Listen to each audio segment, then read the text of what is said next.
Start होता है नया चैप्टर, नाम है कार्बोक्सिलिक एसिड का। कार्बोक्सिलिक एसिड का जनरल फॉर्मूला होता है RCOOH, CnH2nO2।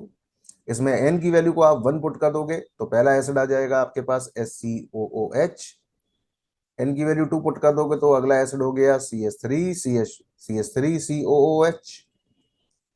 N की वैल्यू 3 करने पर 3 कार्बन की एसिड आ जाएगी CH3CH2COOH। सब में COH ग्रुप एक बार अगर आ गया तो इसे बोलेंगे mono carboxylic acids. They are mono carboxylic acids जिनमें कि एक COH ग्रुप लगा हुआ है। यानी कि अगर IUPAC में अगर बात करें नोमेनक्लेचर की, तो जितने भी कार्बोक्सिलिक एसिड हैं उनका IUPAC होता है एल्केनोइक एसिड। अगर मान लीजिए कि चेन में एक कार्बन है तो एक कार्बन का जो एसिड हो गया नाम हो गया मेथनोइक एसिड, कॉमनली बोला जाता है फॉर्मिक एसिड, फॉर्मूला HCOOH। दो कार्बन की एसिड हो गई आपके पास इथेनोइक एसिड, कॉमन नेमिंग है एसिटिक एसिड। ये तो हो गए मोनोकार्बोक्सिलिक एसिड। लेकिन अगर चेन के अंदर दो COH ग्रुप आ जाए तो दो COH वाले ग्रुप के जो एसिड्स हो गए उनके अंदर एक जनरल फॉर्मूला यूज करना है आपको, CH2 का whole N, COOH and COOH। ये होता है दो COH ग्रुप वाले एसिड्स के लिए। अब इसमें N की वैल्यू को आप 0 पुट कर दो तो N अगर 0 हो गया तो आपके पास बचेगा क्या, COOH, single bond COH।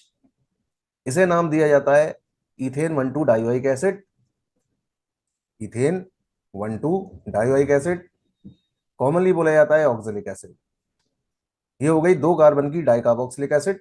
Similarly N की वैल्यू को आप इसके अंदर फॉर्मूले के अंदर 1 पुट कर दें तो 3 कार्बन की डाइकार्बोक्सिलिक एसिड आ गई, नाम होता है मेलोनिक एसिड। इसी फॉर्मूले में N की वैल्यू को आप 2 पुट कर दें तो 4 कार्बन की डाइकार्बोक्सिलिक एसिड आ जाएगी, नाम हो गया सक्सेनिक एसिड, हाईली इंपॉर्टेंट। 5 के लिए N की वैल्यू 3 पुट कर देंगे तो नाम आ जाएगा ग्लूटारिक एसिड का। N की वैल्यू 4 पुट कर देंगे तो फॉर्मूला आ जाएगा COOH, CH2 का होल 4, COOH, जो कहलाता है एडिपिक एसिड। ये नाम इंपॉर्टेंट है एडिपिक एसिड इसलिए क्योंकि नायलॉन एक पॉलीमर है, उसको बनाने के लिए जिस मोनोमर की रिक्वायरमेंट होती है उनमें से एक मोनोमर का नाम एडिपिक एसिड ही होता है। इसलिए एडिपिक एसिड का फॉर्मूला थोड़ा याद रखना है कि क्या है adipic acid. In short OMSGAP के नाम से ये सारे कार्बोक्सिलिक एसिड्स हैं, डाई कार्बोक्सिलिक एसिड, जिनको कि आप एक बार रिकॉल कर सकते हैं याद रखने के लिए। तो ये हो गया oxalic acid, this is malonic, succinic, adipic, glutaric and pimelic. तो ये हो गए सारे डाइकार्बोक्सिलिक एसिड्स। आगे चलते हैं। अब अगर COH ग्रुप रिंग पर डायरेक्टली अटैच है, जैसे कि बेंजीन पर COH ग्रुप अटैच है, तो कंपाउंड का जो IUPAC होगा उसमें आपको सफिक्स यूज करना होगा कार्बोक्सिलिक एसिड का। जैसे कंपाउंड का नाम हो गया बेंजीन कार्बोक्सिलिक एसिड, जो कि बेंजोइक एसिड का IUPAC नेम है। बेंजोइक एसिड कॉमन नेम है, इसका IUPAC हो गया बेंजीन कार्बोक्सिलिक एसिड। सिमिलरली अगर 1,2 पोजीशन पे दो ग्रुप लगे हुए हैं बेंजीन के तो कॉमन नाम होता है इस तरह के कंपाउंड का थैलिक एसिड, जिसे बोला जाएगा बेंजीन 1,2 डाई कार्बोक्सिलिक एसिड। और अगर यही दो COH ग्रुप एक 1 पोजीशन पे लग जाए एक 4th पोजीशन पे लग जाए तो नाम जो हो गया 1,2 की जगह यहां पर हो जाएगा 1,4, तो नाम हो गया 1,4 बेंजीन 1,4 डाई कार्बोक्सिलिक एसिड। और IUPAC, ये तो हो गया IUPAC। और अगर कॉमन नेम की बात करें तो इस कंपाउंड का कॉमन नेम होता है टेरेप्थिलिक एसिड। टेरेप्थिलिक एसिड एक मोनोमर है जो कि एक स्पेशल टाइप के पॉलीमर को बनाने के काम में आता है। उस पॉलीमर का नाम होता है टेरिलीन। टेरिलीन के अंदर हमें जो एक मोनोमर चाहिए होता है उसका नाम होता है टेरेप्थिलिक एसिड। टेरिलीन का दूसरा नाम डेक्रॉन भी है, डेक्रॉन फाइबर्स बनाए जाते हैं। आर्टिफिशियल ब्लड वेसल जो बनती है वो इसी पॉलीमर की बनती है, डेक्रॉन की। ठीक है, तो उसके लिए जो आपको मोनोमर चाहिए उस मोनोमर का नाम होता है टेरेप्थिलिक एसिड, जो कि होता है बेंजीन 1,4 डाई कार्बोक्सिलिक एसिड। और ये वाला जो कंपाउंड है जिसमें कि 1 2 पोजीशन पर दिया हुआ है, तो इसका नाम है बेंजीन 1,2 डाई कार्बोक्सिलिक एसिड। उसके अलावा अगर मान लीजिए ये कंपाउंड आपको दिया, तो इस कंपाउंड के अंदर फर्स्ट नंबर आपको COH ग्रुप को देना पड़ेगा क्योंकि फंक्शनल ग्रुप है। सेकंड कार्बन पर अटैच है बाहर मिथाइल, तो नाम हो गया 2 methyl cyclohexane, cyclohexane cyclopentane. 5 carbon है ना रिंग के अंदर, तो साइक्लोपेंटेन कार्बोक्सिलिक एसिड। इस कंपाउंड की अगर बात करें तो इस कंपाउंड के अंदर बेंजीन के ऊपर फर्स्ट नंबर पर COH ग्रुप है, सेकंड नंबर पर OH ग्रुप है, तो नाम हो गया सुपीरियर फंक्शनल ग्रुप क्योंकि सीनियर ग्रुप कौन सा है COH, और जूनियर कौन सा हो गया OH ग्रुप। तो जूनियर वाले का क्या यूज करना होता है प्रीफिक्स, और सीनियर वाले का क्या यूज करना होता है सफिक्स। तो COH ग्रुप के लिए आपको इस्तेमाल करना होगा सफिक्स, तो नाम हो गया 2 हाइड्रोक्सी बेंजीन कार्बोक्सिलिक एसिड, या in short 2 hydroxy benzoic acid. Important question है। इस कंपाउंड का कॉमन नाम होता है salicylic acid. This is salicylic acid, यानी कि ऑर्थोसैलिसिलिक एसिड इसी को बोला जाता है, जो कि आप रीमट आयमन रिएक्शन के अंदर बनाते हैं। उसके बाद जो अगला कंपाउंड है आपके पास, यानी कि ये वाला कंपाउंड, इस कंपाउंड के अंदर अगर आप नेमिंग करते हैं तो नेमिंग के अंदर Br लगा हुआ है, Cl लगा हुआ है, फर्स्ट नंबर तो COH ग्रुप को देना पड़ेगा। अब आप सेकंड या थर्ड नंबर जो देंगे वो Br को देंगे या Cl को देंगे, तो Br का अल्फाबेटिकली B पहले आएगा, Cl का C बाद में आएगा। तो नंबरिंग जो आपको चलानी पड़ेगी वो एंटी क्लॉकवाइज डायरेक्शन में चलानी पड़ेगी। तो 1 नंबर पर COH ग्रुप हो गया, तो थर्ड नंबर पर Br हो गया, और फिफ्थ नंबर पर क्लोरो हो गया। तो कंपाउंड का नाम हो गया 3 bromo 5 chloro benzoic acid. Next बात करते हैं अगले कंपाउंड की। तो अगला कंपाउंड है आपके पास चेन स्ट्रेट है। फर्स्ट कार्बन पर COH ग्रुप लगा हुआ है, सेकंड थर्ड कार्बन पर हाइड्रोक्सी ग्रुप लगा हुआ है। कंपाउंड का नाम हो गया 3 हाइड्रोक्सी ब्यूटानोइक एसिड, क्योंकि टोटल मिलाकर के 4 कार्बन की चेन है। तो 1 2 3 4 4 की चेन के लिए थर्ड नंबर पर OH ग्रुप लगा हुआ है, तो 3 हाइड्रोक्सी ब्यूटानोइक एसिड कंपाउंड का नाम हो गया। उसके बाद मान लो आपको ये वाला कंपाउंड दिया है, तो फर्स्ट नंबर पे COH ग्रुप हो गया, सेकंड कार्बन पर डबल बॉन्ड आ गया, फोर्थ कार्बन पर ट्रिपल बॉन्ड आ गया। अब डबल बॉन्ड और ट्रिपल बॉन्ड दोनों आ गए, तो डबल बॉन्ड का तो आप इस्तेमाल करेंगे प्राइमरी सफिक्स, और ट्रिपल बॉन्ड का इस्तेमाल करना होगा आपको सेकेंडरी सफिक्स, और बाकी COH का एट लास्ट सफिक्स हो गया वो एक एसिड। तो कंपाउंड का नाम हो गया हेक्स 2इन 4 1 एसिड। 6 कार्बन की चेन है, तो नाम हो गया हेक्स 2इन 4 एसिड। तो ये हो गया इस कंपाउंड का नाम।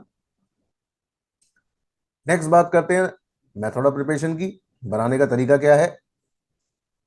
तो बनाने के तरीकों के अंदर सबसे पहला तरीका है मेथड ऑफ प्रिपरेशन के अंदर from alcohol and aldehydes. 1 degree alcohol और एल्डिहाइड, अगर हम 1 डिग्री एल्कोहल को ऑक्सीडाइज करते हैं स्ट्रॉन्ग ऑक्सीडाइजिंग एजेंट के साथ, जैसे कि KMnO4, चाहे न्यूट्रल मीडियम के अंदर ले लें, चाहे बेसिक यानी अल्कलाइन मीडियम में ले लें, चाहे एसिडिक KMnO4 दिया हुआ हो, इन सभी सिचुएशन के अंदर जो CH2 वाला पार्ट है वो ऑक्सीडाइज हो जाएगा CO के अंदर, तो कंपाउंड बन गया RCOOH, तैयार हो गया carboxylic acid. In general CH2OH वाले पार्ट को कंप्लीटली कन्वर्ट कर दीजिए COOH के अंदर, तो ये यहां से तैयार हो गई आपके पास कार्बोक्सिलिक एसिड। कहने का मतलब ये हुआ कि किसी भी तरह की प्राइमरी अल्कोहल को अगर आप ऑक्सीडाइज कराते हैं अल्कलाइन KMnO4 के साथ, या न्यूट्रल KMnO4 के साथ, या एसिडिक KMnO4 के साथ, तो ऐसी सिचुएशन के अंदर जो अल्कोहल है वो कन्वर्ट हो जाती है कार्बोक्सिलिक एसिड के अंदर। यहां पर ऑक्सीडाइजिंग एजेंट आप KMnO4 के साथ K2Cr27 भी यूज कर सकते हैं। तो K2Cr27 का एसिडिक सोल्यूशन हो, या KMnO4 का अल्कलाइन या एसिडिक सोल्यूशन हो, एल्डिहाइड हो या एल्कोहल हो, ये ऑक्सीडाइज होते हैं COH ग्रुप के अंदर। उसके बाद अगला तरीका है एल्काइल बेंजीन से। जैसे कि मान लीजिए टॉलिन है, तो बेंजीन के ऊपर CH3 वाला पार्ट लगा हुआ है, या इथाइल बेंजीन ले लीजिए, या आइसोप्रोपाइल बेंजीन ले लीजिए, ये सारे के सारे क्या हैं एल्काइल बेंजीन। कंडीशन ये है कि जो भी कार्बन रिंग से अटैच हो उसके पास हाइड्रोजन का होना जरूरी है। तो टोलिन में ऐसी 3 हाइड्रोजन है, इथाइल बेंजीन में 2 हाइड्रोजन है जो कि रिंग से डायरेक्टली अटैच है, और आइसोप्रोपाइल बेंजीन के अंदर 1 हाइड्रोजन है जो कि रिंग से डायरेक्टली अटैच है। इस तरह के किसी भी तरह के अल्काइल बेंजीन को अगर आप KMnO4 के साथ ऑक्सीडाइज कराते हैं तो ऐसी सिचुएशन के अंदर जितना भी अल्काइल पार्ट है वो सारा का सारा कन्वर्ट हो जाता है COH के अंदर, बाकी बचे एक्स्ट्रा कार्बन कन्वर्ट हो जाते हैं CO2 और वाटर के अंदर। KMnO4 के साथ आपको KOH की प्रेजेंस के अंदर हीट करना है सोल्यूशन को, ठीक। लेकिन अगर मान लीजिए कि आपके पास बेंजीन से जो कार्बन अटैच है उस कार्बन के पास एक भी हाइड्रोजन नहीं है, यानी इस तरह का अगर कोई अल्काइल बेंजीन हुआ और अगर आप उसको ऑक्सीडाइज कराते हैं तो वो कन्वर्ट नहीं होगी कार्बोक्सिलिक एसिड के अंदर। क्यों? क्योंकि उसके पास बेंजाइलिक हाइड्रोजन नहीं है। तो इस रिएक्शन को कराने के लिए बेंजाइलिक हाइड्रोजन का होना जरूरी है, तभी ये एल्काइल बेंजीन कन्वर्ट होंगे कार्बोक्सिलिक एसिड के अंदर। तो चेन की लेंथ चाहे जितनी भी बड़ी हो, अगर बेंजाइलिक हाइड्रोजन प्रेजेंट है तो वो पूरा का पूरा पार्ट किसमें आपको कन्वर्ट कर देना है? COOH के अंदर। उसके बाद थर्ड मेथड है आपके पास बनाने का, from cyanides and amides. Nitriles या साइनाइड यानी कि RCN, हमें साइनाइड की करानी है कंप्लीट हाइड्रोलाइसिस। कंप्लीट हाइड्रोलाइसिस हम जब भी साइनाइड की कराएंगे तो हमको मिलेगा कार्बोक्सिलिक एसिड। सबसे पहले पार्शियल हाइड्रोलाइसिस से साइनाइड कन्वर्ट होता है अमाइड के अंदर। उसके बाद जब अमाइड फर्दर हाइड्रोलाइज होता है वाटर के साथ तो अमाइड के अंदर RCONH2 के अंदर येलो बॉन्ड यहां से टूट जाता है, अमोनिया बाहर आ गई और बाकी बचा कंपाउंड हो गया RCOOH। तो यहां से तैयार हो गई आपके पास कार्बोक्सिलिक एसिड। तो किसी भी तरह का साइनाइड आप ले लो तो साइनाइड का कंप्लीट हाइड्रोलाइसिस यानी कि डाइल्यूट HIN अगर लिखा हुआ आ जाए तो साइनाइड सीधा कन्वर्ट हो जाएगा कार्बोक्सिलिक एसिड के अंदर, और अगर कंसंट्रेट HIN अगर आपको दिख जाए तो सबसे पहले बनेगा अमाइड। अमाइड की फर्दर हाइड्रोलाइसिस आपको बना के देगी कार्बोक्सिलिक एसिड को। एग्जाम्पल के तौर पर जैसे इथेन अमाइड है, तो इथेन अमाइड को अगर आप हाइड्रोलाइज कराएंगे तो अमाइड हाइड्रोलाइज होने के बाद क्या देगा? Acetic acid. बेंजामाइड है, बेंजामाइड का अगर आपने हाइड्रोलाइसिस कराया तो हाइड्रोलाइसिस कराने पे आपको मिल जाएगी बेंजोइक एसिड, बाई प्रोडक्ट होगा अमोनिया। हाइड्रोलाइसिस कराने का तरीका, वाटर का H एक तरफ, नाइट्रोजन की तरफ और OH कार्बन की तरफ। तो यहां से आपको मिल गया COH और यहां से मिल गई आपको अमोनिया। अगर आपसे क्वेश्चन में कहता है कि आपको एसिडल्डिहाइड से लैक्टिक एसिड बनानी है, क्या बनानी है? Lactic acid. Highly important question है कि एसिडल्डिहाइड से लैक्टिक एसिड कैसे बनेगी। तो CH3CHO से अगर आपको लैक्टिक एसिड बनाना है तो सबसे पहला आप इसका रिएक्शन जो करा दो वो करा दो HCN के साथ। क्वेश्चन पूछा जा रहा है कि इथेनॉल को कन्वर्ट करना है 2 hydroxy propionic acid. 2 hydroxy propionic acid का मतलब होता है लैक्टिक एसिड, ठीक है। कैसे कन्वर्ट करोगे? तो सबसे पहले HCN के साथ रिएक्शन करा दो तो आपको मिल जाएगा साइनोहाइड्रिन। ये हमने ऑलरेडी एल्डिहाइड कीटोन्स के अंदर डिस्कस कर लिया था। तो H वाला पार्ट जाएगा ऑक्सीजन पे, CN वाला पार्ट जाएगा कार्बन पर। आपको मिल गया यहां से एक कंपाउंड जिसको आपने नाम दे दिया साइनोहाइड्रिन। तो ये कंपाउंड तैयार हुआ साइनोहाइड्रिन। उस साइनोहाइड्रिन का जैसे ही हम हाइड्रोलाइसिस कराएंगे एसिडिक मीडियम के अंदर, तो एसिडिक मीडियम में हाइड्रोलाइज कराने पर CN वाला पार्ट सीधा किसमें कन्वर्ट हो जाएगा? COOH के अंदर। बाकी बचा कंपाउंड एज इट इज, क्योंकि ऊपर अभी आपने प्रॉपर्टी पढ़ी है कि साइनाइड की कंप्लीट हाइड्रोलाइसिस से क्या मिलता है? Carboxylic acid. तो CN वाला पार्ट कन्वर्ट हो गया सीधा COH के अंदर। जो बचा हुआ कंपाउंड है वो कहलाएगा 2 hydroxy propanoic acid. This 2 hydroxy propanoic acid is commonly known as lactic acid. Highly important method है लैक्टिक एसिड का। किससे? एल्डिहाइड की ऑक्सीडेशन से। एल्डिहाइड की रिएक्शन साइनोहाइड्रिन बना करके करानी है। उसके बाद अगला मेथड आता है आपके पास बनाने का, वो है फ्रॉम गिगनार्ड रिएजेंट। गिगनार्ड होता है RMgX। गिगनार्ड का नेगेटिव होता है, Mg पे चार्ज होता है पॉजिटिव। CO2 के साथ आपको इसकी रिएक्शन करा देनी है। सबसे पहले आपको मिलेगा एडिशन प्रोडक्ट। सबसे पहले आपको मिलेगा एक एडिशन प्रोडक्ट। वो एडिशन प्रोडक्ट हो गया CO2 को ऐड करा करके RCOOMgX। इसमें R नेगेटिव जो है वो न्यूक्लियोफाइल की तरह से काम करेगा गिगनार्ड का, जाकर के कार्बन पे अटैच हो जाएगा। बचा हुआ MgX वाला पार्ट ऑक्सीजन पे अटैच हो जाएगा इस वाले पर। तो मिल जाएगा RCOOMgX। जो RCOMgX बना उसको आपको करा देना है हाइड्रोलाइसिस। तो पानी का H इधर जाएगा और OH इस तरफ जाएगा, बॉन्ड यहां से तोड़ दिया, तैयार हो गया कार्बोक्सिलिक एसिड RCOOH। जैसे कि CH3MgBr दे दिया, CO2 के साथ रिएक्शन करानी है तो CO2 वाला पार्ट आपको CH3 के साथ जोड़ देना है और फाइनली आपको H लगा देना है। तो CH3 के साथ मैंने जोड़ दिया CO2, साथ में लगा दिया H, आंसर आ गया CH3COOH फाइनली। इसके अलावा एसिड हैलाइड के साथ, एनहाइड्राइड के साथ, एस्टर के साथ, ये सारे एसिड के डेरिवेटिव होते हैं। किसी भी एसिड के डेरिवेटिव का आप हाइड्रोलाइसिस कराएंगे तो आपको कार्बोक्सिलिक एसिड मिलेगा। तो एसिड हैलाइड है आपके पास RCOCl, हाइड्रोलाइसिस कराया आपने, HCl बार हो गया, तैयार हो गया RCOH। एनहाइड्राइड का अगर हाइड्रोलाइसिस कराएंगे तो आपको दोनों साइड से मिलेगा, दो पार्ट एसिड का, 2 मॉलिक्यूल्स मिल गए RCOH के। एस्टर RCOR होता है, हाइड्रोलाइसिस कराएंगे तो आपको इस पार्ट से मिलेगी एल्कोहल और दूसरे पार्ट से तैयार मिलेगा कार्बोक्सिलिक एसिड। इसके अलावा अगर आप अमाइड लेते हैं रिएक्शन के अंदर तो किसी भी तरह का जो अमाइड है वो भी हाइड्रोलाइसिस कराने पर एसिड के अंदर कन्वर्ट होता है। ये प्रॉपर्टी अभी आपने पढ़ी है जस्ट। अब जैसे क्वेश्चन मैंने आपको दिया कि आपके पास बेंजोइक एनहाइड्राइड है, यानी ये कंपाउंड जो है इसका नाम है बेंजोइक एनहाइड्राइड। तो इस बेंजोइक एनहाइड्राइड का अगर आप हाइड्रोलाइसिस कराएंगे तो क्या बनेगा, तो आपको मिलेंगे दो मॉलिक्यूल किसके, बेंजोइक एसिड के, बेंजोइक एसिड के। और अगर आपके पास ये एस्टर दिया हुआ है ethyl benzoate, this compound is ethyl benzoate, जो कि एक एस्टर है। तो एस्टर का अगर आप हाइड्रोलाइसिस कराएंगे तो इस पार्ट से आपको मिलेगा एल्कोहल और बाकी बचे पार्ट से तैयार मिल गई आपको कार्बोक्सिलिक एसिड, यानी कि नाम हो गया बेंजोइक एसिड। सिमिलरली आपके पास अगर मिक्स्ड कोई एनहाइड्राइड है तो मिक्स एनहाइड्राइड के अंदर ऑक्सीजन के दोनों साइड अलग अलग ग्रुप अटैच है, तो ये एक मिक्स एनहाइड्राइड है। जब आप हाइड्रोलाइसिस कराएंगे तो इतने पार्ट से एक एसिड बनेगा, बचे हुए पार्ट से दूसरा एसिड बनेगा। तो यहाँ पे आपको दो एसिड के मॉलिक्यूल मिलेंगे, लेकिन मिक्स्ड है तो मिक्स होने की वजह से दो अलग अलग टाइप के एसिड हो गए, जिसमें से एक का नाम हो गया बेंजोइक एसिड और दूसरे का नाम हो गया एसिटिक एसिड। तो ये तरीका हो गया इसको बनाने का। इसके अलावा किसी भी तरह का एल्काइल बेंजीन का ऑक्सीडेशन करा दीजिए, तो एल्काइल बेंजीन का ऑक्सीडेशन अगर आप कराएंगे तो कार्बोक्सिलिक एसिड मिलती है, अभी कुछ देर पहले डिस्कशन किया था हमने। बेंजल अल्कोहल हुआ या कीटोन हुआ, KMnO4 के साथ अल्कलाइन मीडियम में ऑक्सीडाइज कराएंगे, इस वाले पार्ट को कन्वर्ट कर लेना है COOH के अंदर, तैयार हो गया आपके पास कार्बोक्सिलिक एसिड, बचा हुआ कार्बन चला जाएगा CO2 और वाटर के अंदर। आपको दिया हुआ है साइक्लोहेक्सीन, साइक्लोहेक्सीन का KMnO4 के साथ ऑक्सीडेशन अगर आपको कराना है तो एल्कीन का अगर आप ऑक्सीडेशन कराएंगे तो बॉन्ड यहाँ बीच में से टूटेगा और इधर वाला कार्बन कन्वर्ट हो जाएगा COOH और COH के अंदर, बॉन्ड बीच में से टूट जाएगा, तैयार हो गया आपके पास hexanedioic acid. Got it.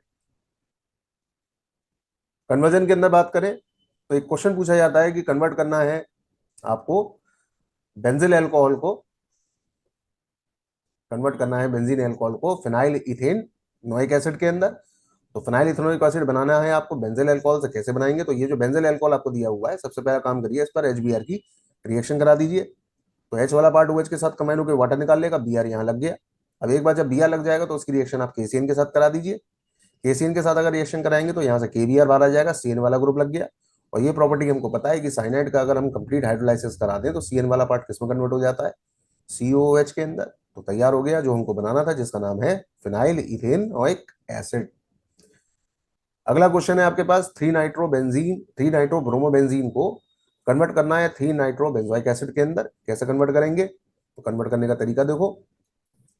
तो जो कंपाउंड है आपके पास 3 नाइट्रोब्रोमोबेंजीन, दिस कंपाउंड, इसको आप सबसे पहले कन्वर्ट करो मैग्नीशियम के साथ, इसकी रिएक्शन करा दो। तो Mg जो है वो हेलोजन और रिंग के बीच में आ जाएगा, आपको मिल जाएगी गिगनार्ड रिएजेंट। और ये प्रॉपर्टी हमने पढ़ी है कि गिगनार्ड का जब हम CO2 के साथ यानी कि ड्राई आइस के साथ रिएक्शन कराते हैं तो ऐसी सिचुएशन के अंदर जो जो इसका R वाला पार्ट है वो कार्बन से अटैच हो जाएगा। तो R वाला पार्ट इसके कार्बन से अटैच हो गया CO2 के, ये हो गया R वाला पार्ट जो कि इसके CO2 के कार्बन से अटैच हो गया। जैसे आप इसकी हाइड्रोलाइसिस कराएंगे तो हाइड्रोलाइसिस कराने पर बॉन्ड यहाँ बीच में टूटेगा। जैसे ही बॉन्ड यहाँ से टूटता है तो ऐसी सिचुएशन के अंदर आपको मिल गई एसिड, यानी इतना पार्ट तोड़ दीजिए, H वाला पार्ट इधर आ गया, OH वाला पार्ट इधर आ गया, तो बाई प्रोडक्ट हो गया MgOHBr, बाकी बचा पार्ट एसिड का हो गया इतना। तो इसका क्या नाम हो गया 3 नाइट्रोबेंजोइक एसिड, जो कि हमको बनाना था। इंपॉर्टेंट क्वेश्चन है ये भी, एक बनाने का तरीका इंपॉर्टेंट है इसका। उसके बाद क्वेश्चन में कह रहा है कि एसिटिलीन को एसिटिक एसिड में कन्वर्ट करिए। तो एसिटिलीन को एसिटिक एसिड में कन्वर्ट करने के लिए सबसे आसान तरीका देखिए, अगर आपको एल्काइन को एसिड में कन्वर्ट करना है तो एल्काइन का डाइल्यूट एच आयन के साथ Hg+2 आयन की प्रेजेंस में रिएक्शन करा दीजिए। तो आपको पिछले चैप्टर में मैंने इसका नाम बताया था, कुचेरोव्स रिएक्शन। तो कुचेरोव्स रिएक्शन के अंदर जो Cn वाला पार्ट है, ट्रिपल बॉन्ड जो है वो कन्वर्ट हो जाएगा और आपको मिल जाएगी सबसे पहले यहाँ पर एक एल्डिहाइड, और एल्डिहाइड का जैसे ही आप ऑक्सीडेशन कराते हैं तो कन्वर्ट होता है एल्डिहाइड कार्बोक्सिलिक एसिड के अंदर। तो इस तरीके से हमारा एल्काइन कन्वर्ट हो गया कार्बोक्सिलिक एसिड के अंदर। उसके बाद क्वेश्चन में कह रहा है कि टॉलिन है और टॉलिन को कन्वर्ट करना है मेटा नाइट्रोबेंजोइक एसिड के अंदर। तो अगर आपको टॉलिन को मेटा नाइट्रोबेंजोइक एसिड में कन्वर्ट करना है तो आप टॉलिन का ऑक्सीडेशन करा दीजिए KMnO4 के साथ फॉलोड बाय हाइड्रोलाइसिस। तो CH3 वाला पार्ट कन्वर्ट हो जाएगा COH के अंदर, तैयार हो गया। उसके बाद एक बार जब बेंजीन रिंग के ऊपर ये COH ग्रुप आ जाता है तो ये रिंग को कर देता है डीएक्टिवेट। तो ये रिंग को जब डीएक्टिवेट करेगा तो आप जैसे ही इसका नाइट्रेशन कराएंगे तो NO2 पॉजिटिव नाम का जो इलेक्ट्रोफाइल होगा वो सीधा भागेगा मेटा पोजीशन पर, क्योंकि जो फंक्शनल ग्रुप रिंग को डीएक्टिवेट करते हैं वो आने वाले नए इलेक्ट्रोफाइल को सीधा कहां भेजते हैं, मेटा पोजीशन पर। तो आपको मिलेगा मेटा नाइट्रो बेंजोइक एसिड या 3 नाइट्रो बेंजोइक एसिड, जो कि आपको तैयार करना था किससे, टॉलिन से। तो ये तरीका हो गया टॉलिन से तैयार करने का, किसको, मेटा नाइट्रो बेंजोइक एसिड को। नेक्स्ट बात करते हैं कार्बोक्सिलिक एसिड की फिजिकल प्रॉपर्टीज, यानी मेथड ऑफ प्रिपरेशन सारे कंप्लीट हो गए। फिजिकल प्रॉपर्टीज की अगर बात करें तो फिजिकल प्रॉपर्टीज के अंदर जितने भी कार्बोक्सिलिक एसिड हैं इनका बॉइलिंग पॉइंट जो होता है वो एल्डिहाइड कीटोन से और अल्कोहल के कंपैरेटिव, जो कि मासेस के अंदर कार्बोक्सिलिक एसिड के बराबर हो, उन सबके कंपैरेटिव कार्बोक्सिलिक एसिड का जो बॉइलिंग पॉइंट होता है वो काफी हायर होता है। यानी कि कार्बोक्सिलिक एसिड का इन जनरल बॉइलिंग पॉइंट जो होता है वो एल्डिहाइड कीटोन अल्कोहल के कंपैरेटिव हायर होता है। इसलिए हायर होता है क्योंकि कार्बोक्सिलिक एसिड के जो मॉलिक्यूल्स होते हैं उनके अंदर एक्सटेंसिव एसोसिएशन देखने को मिलती है, यानी कि कार्बोक्सिलिक एसिड के जो मॉलिक्यूल हैं वो सोल्यूशन के अंदर तुरंत अपना बना लेते हैं डाइमर। अब ये डाइमराइजेशन जब हो जाएगा तो ऑब्वियस सी बात है डाइमर को बॉइल कराने के लिए टेम्परेचर आपको ज्यादा देना पड़ेगा। अब ये डाइमर जो बनता है वो क्यों बनता है, तो डाइमर जो बनता है उसके पीछे रीजन होता है इंटरमोलिकुलर हाइड्रोजन बॉन्ड। यानी कि कार्बोक्सिलिक एसिड के अंदर जो हाइड्रोजन बॉन्ड होता है उस हाइड्रोजन बॉन्ड की जो स्ट्रेंथ होती है वो बहुत स्ट्रांग होती है, जिसको तोड़ने के लिए बाहर से टेम्परेचर काफी ज्यादा देना पड़ता है। इसी वजह से कार्बोक्सिलिक एसिड का जो बॉइलिंग पॉइंट होता है वो काफी ज्यादा होता है अल्कोहल और एल्डिहाइड कीटोन्स के कंपैरेटिव। हालांकि एल्डिहाइड और कीटोन्स के अंदर हाइड्रोजन बॉन्ड तो नहीं बनता है, अल्कोहल में तो हाइड्रोजन बॉन्ड बनता ही है, लेकिन कार्बोक्सिलिक एसिड का जो हाइड्रोजन बॉन्ड होता है वो अल्कोहल के हाइड्रोजन बॉन्ड से भी ज्यादा स्ट्रॉन्गर होता है। तो यहां पर हाइड्रोजन बॉन्ड को अगर आप चेक करें तो कार्बोक्सिलिक एसिड के दो मॉलिक्यूल हाइड्रोजन बॉन्ड बनाने की वजह से तुरंत एसोसिएट हो जाते हैं और एसोसिएशन के बाद आपको तुरंत मिल जाता है इसका डाइमर। ये डाइमर जो बनता है वो वेपर फेज के अंदर या एप्रोटिक सॉल्वेंट के अंदर बनता है, यानी कि प्रोटॉनिक सॉल्वेंट नहीं होना चाहिए। जनरली ये डाइमर बनता है बेंजीन के अंदर, जो कि एप्रोटिक सॉल्वेंट है। तो एप्रोटिक सॉल्वेंट के अंदर ये तुरंत अपना डाइमर बना लेते हैं, बॉइलिंग पॉइंट हाई होता है इनका। नेक्स्ट बात करते हैं सॉलिबिलिटी की। तो जितने भी कार्बोक्सिलिक एसिड होते हैं उनके अंदर अप टू 4 कार्बन के जो एसिड्स हैं वो वाटर के अंदर सॉल्युबल हो जाते हैं। रीजन हाइड्रोजन बॉन्ड की वजह से, due to formation of hydrogen bond. और अगर कार्बन का नंबर बढ़ जाए तो सॉलिबिलिटी डिक्रीज कर जाती है, क्योंकि सॉलिबिलिटी जो होती है वो यहां पर इनवर्स चलती है साइज के। जैसे जैसे साइज बढ़ता जाएगा वैसे वैसे सॉलिबिलिटी कम होती जाएगी।